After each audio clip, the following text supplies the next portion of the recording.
School ভবনের উপর। চারিদিকে আগুন, ধোঁয়া, কান্না আর আতঙ্ক। এই গল্প কল্পনা নয়, বাস্তব। এই গল্প বাংলাদেশের বিমান বাহিনীর এক প্রশিক্ষণ বিমানের মর্মান্তিক পতনের দুর্ঘটনা।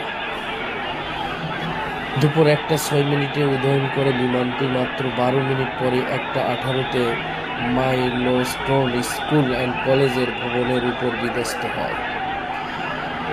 স্কুলের ক্যাম্পাসে হায়দা হলে জোরালো বিস্ফোরণ, তারপর আগুন লেগে যায় পুরো ভবনে।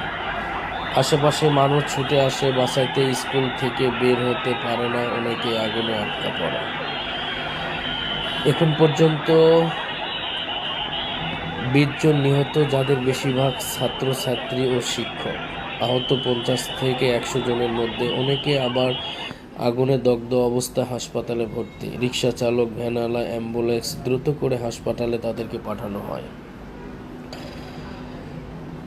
এই বিষয় নিয়ে ফায়ার সার্ভিসে 8টা ইউনিট 2 ঘন্টার বেশি সময় চালিয়ে আগুন নিয়ন্ত্রণ করে।